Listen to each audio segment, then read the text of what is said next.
नमस्कार मित्रांनो. कधी असा विचार केला आहे का, काही लोक वारंवार यशस्वी का होतात? काही लोकांना संधी का मिळतात? आणि काही लोक कितीही प्रयत्न करूनही त्याच ठिकाणी का अडकून राहतात? याचं उत्तर अनेकदा बाहेरच्या जगात नसतं. ते आपल्या मनात लपलेलं असतं. आपल्या मनाचे दोन भाग आहेत. एक भाग विचार करतो, निर्णय घेतो, तर्क करतो, आणि दुसरा भाग शांतपणे आपल्या आयुष्याची दिशा ठरवत असतो. हा भाग म्हणजे अवचेतन मन, सबकॉन्शियस माइंड. तुम्ही जे वारंवार विचार करता, जे वारंवार स्वतःला सांगता, ज्यावर विश्वास ठेवता, ते हळूहळू तुमच्या वास्तवाचा भाग बनू लागतं. आजच्या या प्रवासात आपण जाणून घेणार आहोत, अवचेतन मन कसं काम करतं, ते आपल्या सवयींवर कसा प्रभाव टाकतं, भीती, आत्मविश्वास, यश, पैसा आणि नातेसंबंध यांच्यावर त्याचा काय परिणाम होतो, आणि सर्वात महत्त्वाचं, आपल्या मनातील सुप्त शक्तीचा योग्य वापर कसा करायचा. चला, या अद्भुत प्रवासाची सुरुवात करूया. अध्याय 1. तुमच्या आत लपलेली अदृश्य शक्ती. एका छोट्या गावात एक शिल्पकार राहत होता. त्याच्याकडे एक मोठा दगड आणला गेला. लोक म्हणाले, यातून काय तयार होणार? शिल्पकार हसला. तो म्हणाला, मूर्ती आधीपासून या दगडात आहे. मला फक्त अतिरिक्त भाग काढून टाकायचे आहेत. काही महिन्यांनी त्या दगडातून एक सुंदर मूर्ती तयार झाली. लोक आश्चर्यचकित झाले. पण शिल्पकाराला माहीत होतं, मूर्ती बाहेरून आली नव्हती, ती आधीपासून आत होती. मित्रांनो, तुमच्यामध्येही एक प्रचंड शक्ती आधीपासून आहे, पण बहुतेक लोक तिला ओळखत नाहीत. ती म्हणजे तुमचं अवचेतन मन. आपण दिवसातून हजारो विचार करतो, पण त्यातील अनेक विचार वारंवार पुनरावृत्ती होत असतात. मी हे करू शकत नाही, माझं नशीब खराब आहे, माझ्याकडे क्षमता नाही, मी नेहमी अपयशी ठरतो. हे विचार फक्त शब्द नसतात, ते अवचेतन मनासाठी आदेश बनतात, आणि अवचेतन मन त्यांना सत्य मानू लागतं. त्यामुळे आपल्या कृती बदलतात, कृतींमुळे परिणाम बदलतात, आणि मग आपण म्हणतो, हेच माझं आयुष्य आहे. पण खरं तर आयुष्य अनेकदा आपल्या विचारांच्या दिशेनं घडत असतं. Action steps. 1. आज दिवसभर तुमचे विचार निरीक्षण करा. 2. नकारात्मक वाक्ये लिहून ठेवा. 3. प्रत्येक नकारात्मक विचारासमोर सकारात्मक पर्याय लिहा. 4. झोपण्यापूर्वी स्वतःबद्दल 3 चांगल्या गोष्टी लिहा. 5. पुढील 7 दिवस स्वतःशी सकारात्मक संवाद साधा. लक्षात ठेवा, तुमचं अवचेतन मन तुम्ही जे वारंवार सांगता तेच मान्य करतं. म्हणून स्वतःबद्दल काय बोलता याची काळजी घ्या, कारण तुमच्या भविष्याची सुरुवात तुमच्या विचारांपासून होते. अध्याय 2. अवचेतन मन कसं काम करतं. एकदा एका गावात एक अनुभवी माळी राहत होता. तो ज्या जमिनीत बी पेरायचा, तिथे तसंच पीक उगवायचं. गव्हाचं बी पेरलं तर गहू, मिरचीचं बी पेरलं तर मिरची. कधीही गुलाबाचं बी पेरून आंबा उगवत नव्हता. माळी म्हणायचा, जमीन वाद घालत नाही, तिला जे दिलं जातं तेच ती वाढवते. आपलं अवचेतन मनही याच पद्धतीनं काम करतं. ते सतत विचारत नाही, हा विचार योग्य आहे का, हा विचार चुकीचा आहे का. ते फक्त वारंवार मिळणारे विचार स्वीकारतं आणि त्यांना मजबूत करतं. मनाचे दोन स्तर. आपलं चेतन मन म्हणजे चालक. ते निर्णय घेतं, तर्क करतं, विश्लेषण करतं. पण अवचेतन मन म्हणजे इंजिन. ते सवयी चालवतं, भावना निर्माण करतं, विश्वास साठवून ठेवतं, शरीराच्या अनेक प्रक्रिया नियंत्रित करतं. जर चालक काही क्षणासाठी दिशा बदलली तरी इंजिन लगेच बदलत नाही. म्हणूनच नवीन विचार स्वीकारण्यासाठी वेळ लागतो. सवयींचं रहस्य. समजा तुम्ही गाडी चालवायला शिकत आहात. सुरुवातीला प्रत्येक गोष्ट जाणीवपूर्वक करावी लागते. क्लच, ब्रेक, गिअर, आरसे. पण काही महिन्यांनी तुम्ही सहज चालवता. हे कसं घडलं? पुनरावृत्तीमुळे. चेतन कृती हळूहळू अवचेतन सवय बनली. याच कारणामुळे आपण अनेक गोष्टी विचार न करता करतो. आणि म्हणूनच विचारांची पुनरावृत्ती अत्यंत महत्त्वाची असते. एका विद्यार्थ्याची कथा. पुण्यातील एका विद्यार्थ्याला गणिताची भीती होती. तो नेहमी म्हणायचा, मला गणित जमत नाही. हा विचार इतका वारंवार झाला की तो त्याच्या अवचेतन मनाचा भाग बनला. परिणाम, तो प्रश्न सोडवण्याचा प्रयत्न करण्यापूर्वीच घाबरायचा. एका शिक्षकानं त्याला वेगळा प्रयोग सांगितला. दररोज 5 मिनिटं सोपे प्रश्न सोडवायचे आणि स्वतःला म्हणायचं, मी रोज थोडा चांगला होत आहे. काही महिन्यांनी त्याची भीती कमी झाली. कारण त्यानं फक्त गणित नाही बदललं, तर स्वतःबद्दलचा विश्वास बदलायला सुरुवात केली. अवचेतन मनाला वास्तव आणि कल्पना यात फरक नेहमी जाणवत नाही. कल्पना करा की तुम्ही एखाद्या मोठ्या मंचावर उभे आहात. हजारो लोक तुमच्याकडे पाहत आहेत. जर तुम्ही ते दृश्य जिवंतपणे कल्पना केलंत तर शरीरात ताण निर्माण होऊ शकतो. हृदय वेगानं धडधडू शकतं. घाम येऊ शकतो. हे दाखवते की मन कल्पनांनाही वास्तविक अनुभवासारखी प्रतिक्रिया देऊ शकतं. म्हणूनच सकारात्मक कल्पना चित्रण उपयोगी ठरू शकतं. आपण काय पेरतो? जर आपण सतत भीती पेरली तर चिंता वाढते. जर आपण सतत अपयशाची कल्पना केली तर आत्मविश्वास कमी होतो. जर आपण सतत प्रगतीची कल्पना केली तर कृती बदलू लागतात. महत्त्वाची गोष्ट म्हणजे अवचेतन मनाला दिशा द्यावी लागते. ते रिकामं राहिलं तर जुने विश्वासच पुन्हा पुन्हा चालू राहतात. एका दुकानदाराचा अनुभव. औरंगाबादमधील एका दुकानदाराचा व्यवसाय मंदावला होता. तो रोज स्वतःला सांगायचा, माझा व्यवसाय चालत नाही. परिणाम, तो नवीन कल्पना वापरत नव्हता. ग्राहकांशी उत्साहानं बोलत नव्हता. जोखीम घ्यायला घाबरत होता. एक दिवस त्यानं विचार बदलण्याचा प्रयत्न केला.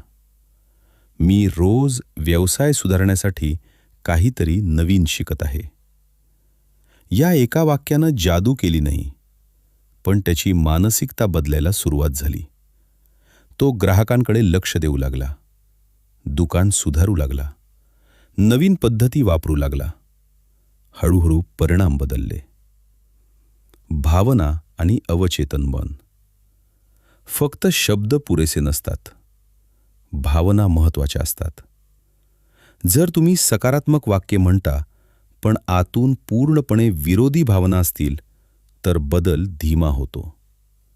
म्हणून छोट्या विश्वासांपासून सुरुवात करा. मी करोडपती आहे असं म्हणण्याऐवजी जर ते अवास्तव वाटत असेल तर, मी आर्थिकदृष्ट्या अधिक शिस्तबद्ध होत आहे. हे मनाला अधिक स्वीकारार्ह वाटतं. रात्रीचा प्रभाव.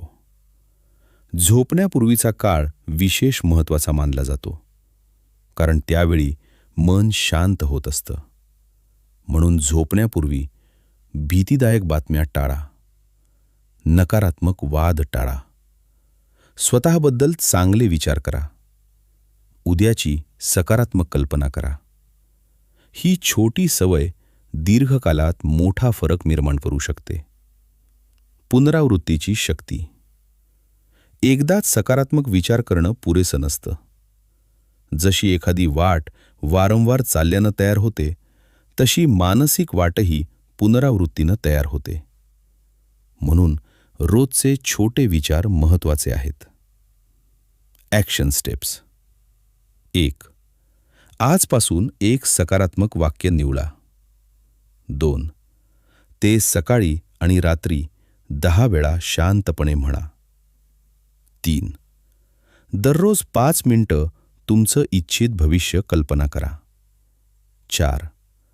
झोपण्यापूर्वी 3 कृतज्ञतेच्या गोष्टी लिहा. 5. स्वतःबद्दल नकारात्मक वाक्ये कमी करा.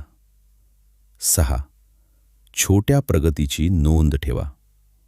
लक्षात ठेवा, तुमचं अवचेतन मन तुमच्याशी सतत संवाद साधत असतं. प्रश्न एवढाच आहे, तुम्ही त्याला कोणती दिशा देत आहात? कारण विचार बीजांसारखे असतात. आज पेरलेलं बी उद्याचं वास्तव बनू शकतं. अध्याय 3. विश्वास, भीती आणि मनाची प्रोग्रॅमिंग. एकदा एका छोट्या गावात एक हत्तीचा पिल्लू आणला गेला. तो लहान असताना त्याला एका मजबूत दोरीनं बांधलं जायचं. त्याने अनेक वेळा सुटण्याचा प्रयत्न केला, पण प्रत्येक वेळी तो अपयशी ठरला. काही वर्षांनी तो विशाल आणि शक्तिशाली हत्ती बनला. आता तो सहजपणे ती दोरी तोडू शकत होता. पण आश्चर्याची गोष्ट म्हणजे त्याने पुन्हा कधी प्रयत्नच नाही केला. का? कारण त्याच्या शरीराला नाही, तर त्याच्या मनाला विश्वास बसला होता की तो सुटू शकत नाही. मित्रांनो, अनेक लोकांचं आयुष्यही याच पद्धतीनं चालतं. त्यांच्या क्षमता कमी नसतात, त्यांच्या विश्वासांनी त्यांना मर्यादित केलं असतं. मनाची प्रोग्रॅमिंग कधी सुरू होते? जेव्हा आपण लहान असतो तेव्हा आपण जग समजून घेत असतो. आई-वडील, शिक्षक, नातेवाईक, मित्र जे काही वारंवार सांगतात ते हळूहळू आपल्या मनाचा भाग बनू लागतं. उदाहरणार्थ, तू खूप हुशार आहेस किंवा तुझ्याकडून काही होणार नाही. दोन्ही वाक्य वर्षानुवर्ष प्रभाव टाकू शकतात. एका मुलाची कथा. अकोल्यातील एक मुलगा शाळेत गणितात कमजोर होता. एका परीक्षेत त्याला कमी गुण मिळाले. काही लोकांनी त्याला सांगितलं, तुला गणित कधीच जमणार नाही. सुरुवातीला तो सहमत नव्हता, पण हे वाक्य पुन्हा पुन्हा ऐकल्यानंतर त्याने त्यावर विश्वास ठेवला. आता तो प्रश्न पाहूनच घाबरू लागला. त्याचा खरा शत्रू गणित नव्हता, तो विश्वास होता. विश्वास कसा तयार होतो? विश्वास हा एका दिवसात तयार होत नाही. तो 3 गोष्टींमधून तयार होतो. 1. वारंवार ऐकलेल्या गोष्टी. 2. भावनिक अनुभव. 3. सततची पुनरावृत्ती. जर एखाद्या व्यक्तीला अनेकदा अपयश आलं तर ती व्यक्ती स्वतःला अपयशी समजू लागते. पण वास्तव असं नसतं. अपयश हा अनुभव असतो, ओळख नाही. भीती म्हणजे काय? भीती अनेकदा वास्तवापेक्षा कल्पनेत जास्त असते. कल्पना करा, तुम्हाला उद्या स्टेजवर बोलायचं आहे. आज रात्री तुम्ही विचार करत राहता, मी चुकलो तर? लोक हसले तर? माझं बोलणं विसरलो तर? घटना अजून घडलेलीही नसते, पण शरीरात ताण निर्माण होतो. याचा अर्थ मन अनेकदा काल्पनिक परिस्थितींवरही प्रतिक्रिया देतं.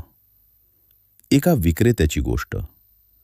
नाशिकमधील एक तरुण विक्रेता ग्राहकांशी बोलायला घाबरायचा. त्याला वाटायचं, लोक नकार देतील. म्हणून तो पूर्ण आत्मविश्वासानं बोलत नसे. परिणाम, खरोखरच कमी विक्री होत असे. एक दिवस त्याच्या वरिष्ठांनी त्याला सांगितलं, नकार म्हणजे अपयश नाही, तो प्रक्रियेचा भाग आहे. त्याने हळूहळू नवीन विश्वास स्वीकारला. काही महिन्यात त्याची कामगिरी बदलली. कारण ग्राहक बदलले नव्हते, त्याचा दृष्टिकोन बदलला होता. मर्यादित विश्वास ओळखा. कागद घ्या आणि लिहा, मी पैशांबद्दल काय मानतो, मी स्वतःबद्दल काय मानतो, यशाबद्दल माझे कोणते विश्वास आहेत, मला कोणत्या गोष्टीची भीती वाटते. आता स्वतःला विचारा, हा विश्वास तथ्य आहे का, की फक्त जुनी कथा आहे जी मी वारंवार ऐकली आहे. नवीन मानसिक प्रोग्रॅमिंग. जुने विश्वास हटवण्यासाठी संघर्ष करण्याची गरज नाही. त्याऐवजी नवीन विश्वास तयार करा. उदाहरण, मी नेहमी अपयशी ठरतो. याऐवजी मी प्रत्येक अनुभवातून शिकत आहे. मला लोकांसमोर बोलता येत नाही. याऐवजी मी सरावानं अधिक आत्मविश्वासी होत आहे. माझं नशीब खराब आहे. याऐवजी मी नवीन संधी ओळखायला शिकत आहे. एका शेतकऱ्याचा धडा. विदर्भातील एका शेतकऱ्याचं 1 वर्ष पीक खराब झालं. गावातील अनेक लोक निराश झाले. पण त्याने पुढच्या हंगामासाठी तयारी सुरू ठेवली. कोणीतरी विचारलं, तुम्ही एवढे सकारात्मक कसे? तो म्हणाला, एक हंगाम माझं भविष्य ठरवत नाही. किती सुंदर विचार आहे. एक अपयश तुमचं भविष्य ठरवत नाही. एक चूक तुमची ओळख ठरवत नाही. स्वतःशी बोलण्याची पद्धत बदला. आपण दिवसभर इतरांशी जितकं बोलतो त्यापेक्षा जास्त स्वतःशी बोलत असतो. प्रश्न हा आहे, तो संवाद कसा असतो? कठोर, निराशाजनक, भीतीनं भरलेला, की प्रोत्साहन देणारा? तुमचं अवचेतन मन हा संवाद सतत ऐकत असतं. विश्वास आणि वास्तव. विश्वास एकट्याने चमत्कार घडवत नाही, पण विश्वास कृतींना दिशा देतो. कृती परिणाम निर्माण करतात. म्हणून विश्वास महत्त्वाचा आहे. जर तुम्हाला वाटत असेल की तुम्ही शिकू शकता, तर तुम्ही प्रयत्न कराल. जर प्रयत्न केले तर प्रगती होईल. Action steps. 1. तुमचे 5 मर्यादित विश्वास लिहा. 2. प्रत्येक विश्वासासाठी नवीन सकारात्मक पर्याय लिहा. 3. दिवसातून 2 वेळा ते वाचा. 4.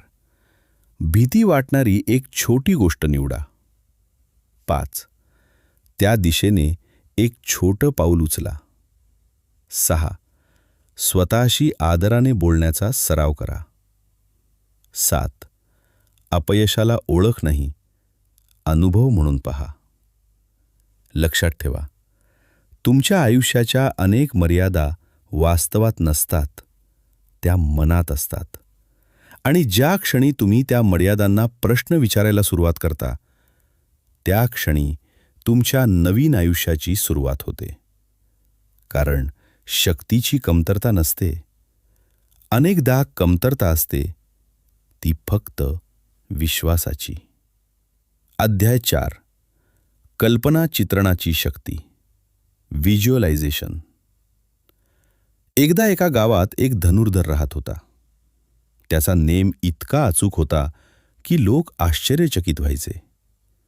एक तरुण त्याच्याकडे शिकण्यासाठी आला. तो म्हणाला, तुम्ही इतका अचूक नेम कसा मारता? धनुर्धर हसला. तो म्हणाला, मी बाण सोडण्यापूर्वी लक्ष भेदलेलं पाहतो. तरुणाला ते समजलं नाही. मग धनुर्धर म्हणाला, माझे डोळे लक्ष पाहतात, पण माझं मन आधीच यशाची प्रतिमा तयार करतं. मन चित्रांमध्ये विचार करतं. आपण शब्दांमध्ये बोलतो, पण मन अनेकदा चित्रांमध्ये विचार करतं. समजा मी तुम्हाला सांगितलं, एका मोठ्या आंब्याच्या झाडाची कल्पना करा. क्षणात तुमच्या मनात एक चित्र तयार झालं. मी फोटो दाखवला नाही, तरीही मनाने प्रतिमा निर्माण केली. याच शक्तीचा उपयोग अनेक यशस्वी लोक करतात. एका धावपटूची गोष्ट. कोल्हापूरमधील एक तरुण धावण्याच्या स्पर्धेसाठी तयारी करत होता. त्याचा आत्मविश्वास कमी होता. त्याच्या प्रशिक्षकाने त्याला एक वेगळी सवय लावली. दररोज 5 मिनिटं डोळे बंद करून स्वतःला फिनिश लाईन पार करताना पाहायचं. काळ्यांचा आवाज ऐकायचा, यशाची भावना अनुभवायची. काही आठवड्यांनी त्याच्या धावण्याच्या शैलीत बदल दिसू लागला, कारण त्याने फक्त शरीराचा नाही तर मनाचाही सराव सुरू केला होता. कल्पना चित्रण म्हणजे दिवा स्वप्न नाही. अनेक लोक व्हिज्युअलायझेशन म्हणजे फक्त स्वप्न पाहणं समजतात, पण त्याचा खरा अर्थ वेगळा आहे. तो म्हणजे तुम्हाला ज्या दिशेने जायचं आहे त्या दिशेची मानसिक तयारी करणं. जर तुम्हाला स्टेजवर बोलायचं असेल तर स्वतःला आत्मविश्वासाने बोलताना पहा. जर मुलाखत द्यायची असेल तर स्वतःला शांतपणे उत्तर देताना पहा. जर व्यवसाय वाढवायचा असेल तर ग्राहकांना उत्कृष्ट सेवा देताना पहा. एका विद्यार्थिनीचा अनुभव. साताऱ्यातील एक विद्यार्थिनी मुलाखतीला खूप घाबरत होती. तिने दररोज काही मिनिटं मुलाखतीची कल्पना करायला सुरुवात केली. ती स्वतःला हसतमुख पाहायची, आत्मविश्वासाने बोलताना पाहायची, प्रश्नांना शांतपणे उत्तर देताना पाहायची. मुलाखतीच्या दिवशी तणाव पूर्णपणे गेला नव्हता, पण तो खूप कमी झाला होता, कारण तिच्या मनाने ती परिस्थिती आधीच अनेक वेळा अनुभवली होती. मनाला दिशा द्या. कल्पना करा, तुम्ही सतत अपयशाची चित्र मनात तयार करता. चूक होईल, लोक हसतील, मी हरणार. तर मन त्याच दिशेनं काम करू लागतं. पण जर तुम्ही तयारी, प्रगती, आत्मविश्वास आणि यशाची चित्र तयार केली तर कृतींची दिशा बदलू लागते. शेतकऱ्याचा धडा. एक शेतकरी बियाणं पेरण्यापूर्वी आपल्या शेताची कल्पना करायचा. हिरवीगार पिकं, समृद्ध शेत, आनंदी कुटुंब. याचा अर्थ असा नव्हता की तो फक्त कल्पना करत बसायचा. तो मेहनतही करायचा, पण त्याच्या मनात आधी स्पष्ट दिशा असायची. व्हिज्युअलायझेशन आणि ॲक्शन यांची जोडी शक्तिशाली असते. स्पष्ट चित्र का महत्त्वाचं? जर तुम्ही रेल्वे स्टेशनवर जाऊन फक्त म्हणालात, मला कुठेतरी जायचंय, तर तिकीट मिळेल का? नाही.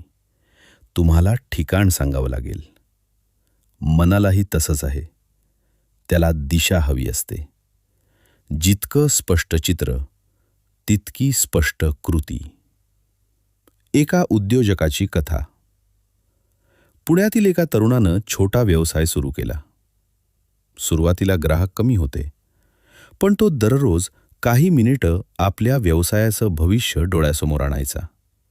स्वच्छ दुकान, आनंदी ग्राहक, उत्कृष्ट सेवा. ही कल्पना त्याला प्रेरणा देत होती. त्यामुळे तो रोज सुधारणा करत राहिला. काही वर्षांनी त्याची कल्पना वास्तव बनली. कारण कल्पना ही सुरुवात होती, मेहनत हा पूल होता. व्हिज्युअलायझेशन कधी करावं? सकाळी उठल्यानंतर किंवा झोपण्यापूर्वी. हे 2 वेळा विशेष उपयुक्त असतात, कारण त्यावेळी मन तुलनेनं शांत असतं.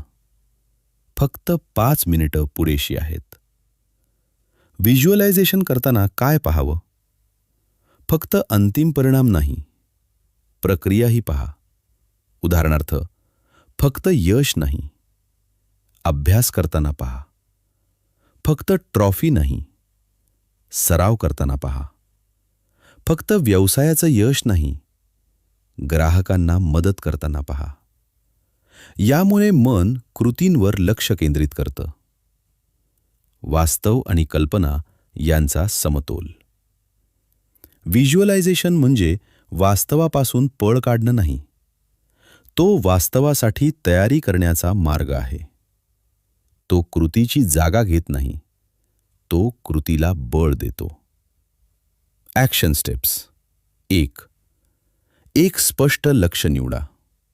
2. दररोज 5 मिनिटं डोळे बंद करून त्याची कल्पना करा. 3. फक्त परिणाम नाही, प्रक्रिया देखील पहा. 4. यशाशी संबंधित सकारात्मक भावना अनुभवा. 5. व्हिज्युअलायझेशन नंतर लगेच एक छोटी कृती करा. 6. सातत्य ठेवा. 7. दर आठवड्याला तुमच्या मानसिक चित्राची स्पष्टता वाढवा. लक्षात ठेवा, प्रत्येक मोठी निर्मिती दोनदा तयार होते. पहिल्यांदा मनात आणि दुसऱ्यांदा वास्तवात. म्हणून तुमच्या मनात कोणती चित्र तयार होत आहेत याकडे लक्ष द्या. कारण आजची मानसिक प्रतिमा उद्याचं वास्तव घडवू शकते. अध्याय 5. सकारात्मक विचार, आत्मसूचना आणि मनाची शक्ती. एका छोट्या गावात एक कुंभार राहत होता. तो मातीपासून सुंदर भांडी तयार करायचा. एक दिवस त्याच्या मुलाने विचारलं, बाबा, ही साधी माती इतकी सुंदर कशी बनते? कुंभार हसला आणि म्हणाला, मातीला ज्या आकारात घडवलं जातं ती तशी बनते.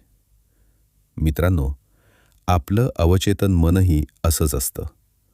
आपण त्याला जे विचार देतो, ज्या भावना देतो, ज्या गोष्टी वारंवार सांगतो, ते हळूहळू आपल्या व्यक्तिमत्वाचा भाग बनतं. आत्मसूचना म्हणजे काय? आत्मसूचना म्हणजे स्वतःशी जाणीवपूर्वक केलेला सकारात्मक संवाद. अनेक लोक दिवसभर स्वतःलाच नकारात्मक गोष्टी सांगत असतात.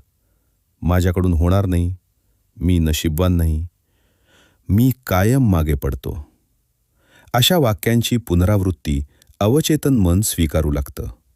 मग ती वाक्य विश्वास बनतात आणि विश्वास कृतींना दिशा देतात. एका तरुणाची कथा. अमरावतीतील एक तरुण नोकरीच्या मुलाखतींमध्ये वारंवार अपयशी ठरत होता. त्याला वाटायचं, मी आत्मविश्वासी नाही. त्यानं हा विचार इतक्या वेळा केला होता की तो त्याचा विश्वास बनला होता. एक दिवस त्यानं नवीन सवय सुरू केली. दररोज सकाळी आरशासमोर उभं राहून तो म्हणायचा, मी दररोज अधिक आत्मविश्वासी होत आहे. मी शिकत आहे. मी स्वतःवर विश्वास ठेवतो. सुरुवातीला त्याला ते विचित्र वाटलं. पण काही महिन्यांनी त्याच्या बोलण्यात, चालण्यात आणि वागण्यात बदल दिसू लागला. कारण शब्दांनी त्याचं मन बदलायला सुरुवात केली होती. सकारात्मक विचार म्हणजे वास्तव नाकारणं नाही. अनेक लोक समजतात की सकारात्मक विचार म्हणजे समस्या दुर्लक्षित करणं. पण तसं नाही. सकारात्मक विचार म्हणजे समस्या असूनही उपाय शोधण्याची वृत्ती. उदाहरण, माझ्याकडे समस्या आहे, हे वास्तव आहे. पण त्यानंतर मी त्यावर उपाय शोधू शकतो, हा सकारात्मक दृष्टिकोन आहे. एका शेतकऱ्याचा अनुभव. एका वर्षी पाऊस कमी झाला. अनेक शेतकरी निराश झाले. पण एक शेतकरी म्हणाला, परिस्थिती कठीण आहे, पण मी जे शक्य आहे ते करणार. त्यानं नवीन पद्धती वापरल्या. पाण्याचं व्यवस्थापन केलं. पुढील हंगामासाठी तयारी केली. त्याच्या सकारात्मक दृष्टिकोनामुळे त्याच्या कृती बदलल्या आणि कृतींमुळे परिणाम बदलले. प्रभावी अफर्मेशन्स कसे तयार करावेत? चुकीची पद्धत. मी उद्या करोडपती होणार. हे मनाला अवास्तव वाटू शकतं. योग्य पद्धत. मी आर्थिकदृष्ट्या अधिक जबाबदार होत आहे. मी नवीन संधी ओळखायला शिकत आहे. मी रोज प्रगती करत आहे. अशी वाक्य मन अधिक सहज स्वीकारतं. भावना का महत्त्वाच्या आहेत? फक्त शब्द पुरेसे नसतात. भावना जोडल्या तर परिणाम अधिक प्रभावी होतो. जेव्हा तुम्ही म्हणता, मी सक्षम आहे, तेव्हा त्या वाक्यासोबत आत्मविश्वासाची भावना अनुभवण्याचा प्रयत्न करा.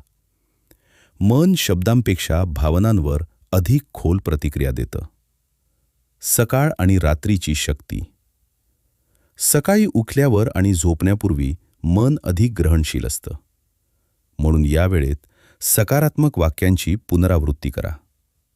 उदाहरण, आजचा दिवस चांगला जाईल. मी शिकण्यासाठी तयार आहे.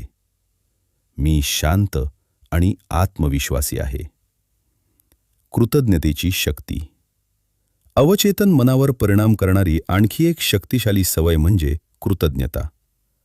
दररोज 3 गोष्टी लिहा ज्याबद्दल तुम्ही कृतज्ञ आहात. अगदी छोट्या गोष्टीसुद्धा चालतील. निरोगी शरीर, कुटुंब, अन्न, शिकण्याची संधी. कृतज्ञता मनाचं लक्ष कमतरतेवरून समृद्धीकडे वळवते. एका वृद्ध शिक्षकाचा धडा. एक निवृत्त शिक्षक रोज रात्री एक वही काढायचे आणि त्या दिवशी घडलेल्या 3 चांगल्या गोष्टी लिहायचे. कोणीतरी विचारलं, याचा फायदा काय? ते हसून म्हणाले, यामुळे मला आठवतं की आयुष्यात चांगल्या गोष्टी अजूनही आहेत. हा साधा सराव त्यांच्या मनाला सकारात्मक ठेवत होता. तुमच्या मनात तुमचं भविष्य लपलेलं आहे. मित्रांनो, आपण या संपूर्ण ऑडिओबुकमध्ये एक महत्त्वाची गोष्ट समजून घेतली. तुमचं अवचेतन मन तुमच्या आयुष्यातील अनेक निर्णयांवर, सवयींवर आणि परिणामांवर प्रभाव टाकत असतं. तुम्ही जे वारंवार विचार करता, तुम्ही स्वतःबद्दल जे मानता, तुम्ही ज्या गोष्टींची कल्पना करता आणि स्वतःशी ज्या पद्धतीने बोलता, त्या हळूहळू तुमच्या वास्तवाचा भाग बनतात.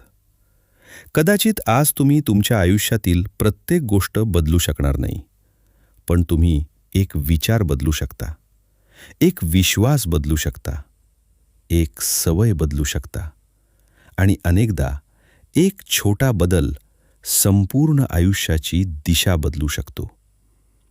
आजपासून स्वतःशी एक वचन करा. मी माझ्या मनाचा शत्रू नाही तर मित्र बनेन. मी स्वतःला कमी लेखणार नाही. मी भीतीपेक्षा शक्यतांवर लक्ष देईन. मी रोज थोडी प्रगती करीन. आणि सर्वात महत्त्वाचं, मी माझ्या मनात अशी बीजं पेरीन जी उद्या यश, आनंद आणि आत्मविश्वासाच्या रूपात फुलतील. लक्षात ठेवा, तुमच्या आयुष्याची सुरुवात बाहेरच्या जगात होत नाही, ती तुमच्या मनात होते. तुमचं मन बदला आणि हळूहळू तुमचं आयुष्यही बदलू लागेल. धन्यवाद. तुम्ही हा संपूर्ण प्रवास ऐकलात यासाठी मनःपूर्वक आभार. आता हा प्रवास संपत नाही, तो आजपासून सुरू होतो. कारण तुमच्या मनामध्ये अशी शक्ती आहे जिची मर्यादा अनेकदा तुम्हालाच माहीत नसते. तिच्यावर विश्वास ठेवा, स्वतःवर विश्वास ठेवा आणि पुढे चालत राहा. धन्यवाद. जर हा ऑडिओबुक तुम्हाला आवडला असेल तर व्हिडिओला लाईक करा, चॅनल सबस्क्राईब करा आणि कमेंटमध्ये सांगा आजपासून तुम्ही तुमच्या मनात कोणता नवीन सकारात्मक विचार रुजवणार आहात. पुढच्या ऑडिओबुकमध्ये पुन्हा भेटू. धन्यवाद.